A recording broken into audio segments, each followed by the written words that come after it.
लालू भालू अपनी बीवी और छोटे छोटे 4 बच्चों के साथ जंगल की एक गुफा में रहता था। उसकी बीवी का नाम भानुमति था। उसके बच्चों का नाम था मोना, निक्कू, रोमा और मीनू। सब लोग बड़े प्रेम से रहते थे। एक दिन जंगल में एक जानवर शहद बेचने आया। वह जानवर बंदर था। बंदर की भालू से बहुत पक्की दोस्ती थी। उसने भालू को एक बड़ी शीशी में शहद दिया। भालू बहुत खुश हुआ। उसने बंदर से कहा, कल तुम मेरे यहाँ दावत खाने आओ। भानुमति प्रसन्न होकर बोली, देवर जी, मेरी देवरानी और बच्चों को भी लाइएगा। भालू ने जंगल के सब पशु पक्षियों को भी दावत के लिए बुलाया था। दावत खाने के बाद बीवियां तो गुफा में बैठकर बातें करने लगी और आदमी लोग बाहर चले गए। वे खेलने लगे। बच्चे भी अपने पिताओं का खेल देखने बाहर आ गए। खेल देखने में उन्हें आनंद आने लगा। कभी वे ताली पीटते, कभी शोर मचाते तो कभी उछल उछल कर हंसते। उनके पिताओं ने पहले फुटबॉल खेली। फुटबॉल में हाथी जीत गया। फिर उन लोगों ने पतंगबाजी करनी शुरू की। बंदर ने हाथी की पतंग काट दी। हाथी ने सबसे कहा, अब आइस पाइस खेलेंगे, देखें उसमें कौन हारता है। बंदर चोर बना। हाथी, चीता, घोड़ा, भालू, कुत्ता, बिल्ली, कोयल, मोर, तीतर, बाज, चील, कबूतर, नीलकंठ आदि छिप गए। बंदर ने सबसे पहले हाथी को पकड़ा, क्योंकि वह बहुत बड़ा था, छिप नहीं सकता था। फिर इन लोगों ने ऊंच नीच खेलना शुरू किया। खेलते खेलते जब ये लोग थक गए तो सुस्ताने लगे। भालू ने कोयल से कहा, कोयल रानी, आज तो अपना गाना सुना दो। कोयल गाने लगी तो मोर नाचने लगा। मोर को नाचता देख भालू और बंदर भी नाचने लगे, पर और लोगों ने उन्हें नाचने नहीं दिया। बेचारे चुपचाप मन मारकर बैठ गए। मोर ने अपना नाच खत्म किया ही था कि एक आइसक्रीम वाला आ गया। लाल, पीली, हरी, नीली आइसक्रीम सबने खाई। आइसक्रीम वाले के साथ एक गुब्बारे वाला भी आ गया। बच्चों ने खूब सारे गुब्बारे खरीदे। इतने में रात हो गई। सब लोग अपने अपने घर चले गए। सबको भालू की दी हुई दावत बड़ी अच्छी लगी।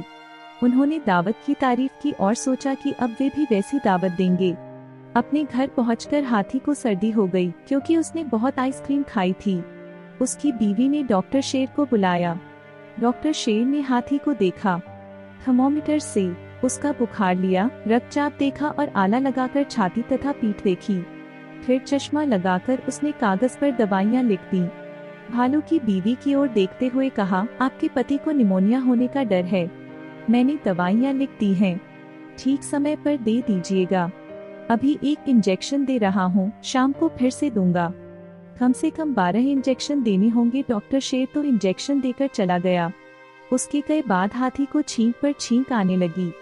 वह अपनी बीवी पर बिगड़ गया। तुमने गलत डॉक्टर को बुलाया, मैं इससे इलाज नहीं करवाऊंगा। इसके इंजेक्शन से मुझे छींक आ रही है। बीवी चुप रही। उसने सोचा बीमार से बहस करना ठीक नहीं है। वह डॉक्टर के बताए के अनुसार दवाई देती गई। हाथी पहले तो दवाई देखकर बिगड़ जाता, फिर खा लेता। 10 दिन बाद हाथी ठीक हो गया। उसकी बीवी को बहुत अच्छा लगा। वह उसके चिड़चिड़े स्वभाव से थक गई थी। उसने भगवान से कहा, भगवान बीमार का स्वभाव मत बिगाड़ा करो। जब हाथी बिल्कुल ठीक हो गया तब चीते ने दावत दी। उस दावत में चीते के मामा भी थे। चीते के मामा प्रसिद्ध वैज्ञानिक थे। उनके पास चंद्रमा के पास जाने के लिए एक मशीन थी। सब आलसी जानवरों का मन चंद्रमा के पास जाने का हुआ। बीवियों ने मना किया, वहाँ मत जाइए, वह पितृलोक है। आलसी जानवर बिगड़ गए। हम लोग पढ़े लिखे हैं, सब समझते हैं। तुम लोग मूर्ख हो, अनपढ़ हो। बच्चों और बीवियों को धरती पर ही छोड़कर आलसी जानवरों ने एक विशिष्ट पोशाक पहनी और मशीन पर बैठकर चंद्रलोक के लिए रवाना हो गए। चंद्रलोक पहुंचकर उन्हें बड़ी निराशा हुई। धरती से प्यारा दिखने वाला चंदा मामा उन्हें बिल्कुल भी सुंदर नहीं लगा। ऊबड़ खाबड़ चट्टानी जगह पहाड़ों तथा गहरे और चौड़े गोल गड्ढों से भरी हुई थी।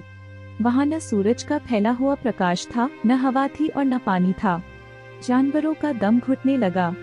सबके पास ऑक्सीजन लेने की थैलियां थी, फिर भी वे परेशान हो गए। चीता, हाथी और शेर तो बेहोश हो गए। चीते के मामा ने उनको दवाई दी और उनको तथा सभी जानवरों को मशीन में बैठाया। मशीन धरती की ओर आने लगी। ज्यों ज्यों मशीन धरती के निकट आने लगी, त्यों त्यों जानवरों को अच्छा लगने लगा।